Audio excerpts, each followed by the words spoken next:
Chinatown.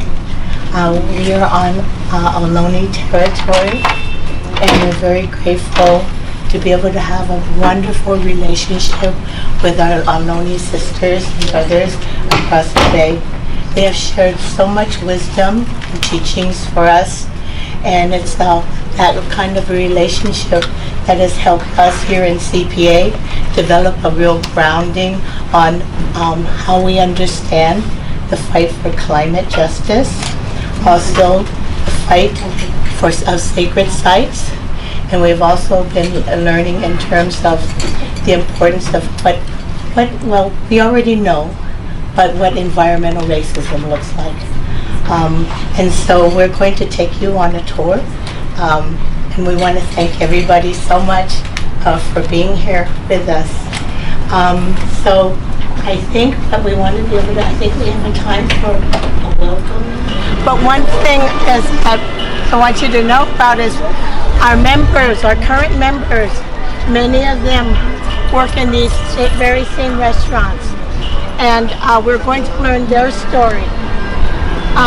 But I introduced Happy Lim to you because he was one of the very few Chinese who was also a very proud member of the union. We had a union here in San Francisco called the Dishwashers Union. And the majority of the people in the Dishwashers Union was Chinese and Mexican. Does that make sense? And also African American. So he is a very proud member because the union provided a way for dishwashers to have a voice on the job, some level of respect and decent wages, and to be paid on time. So now we're going to head up to a place, this is the street we're calling Wage Theft Row. So I'm going to turn it over to Frances when we get up there. When she was working at King Tim Restaurants in 2004. It used to be this one with the green top right here. Today it's closed, but it used to be right here.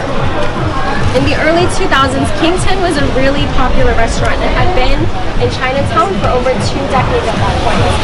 We heard that some dishwashers and janitors were working 105 hours per week, making $3 to $5 an hour.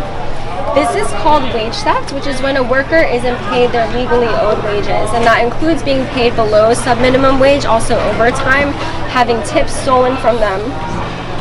And it's rampant in a number of industries, so it's not just in Chinatown, but it's also in domestic and caregiving work. Starbucks and Walmart are also notorious for wage theft.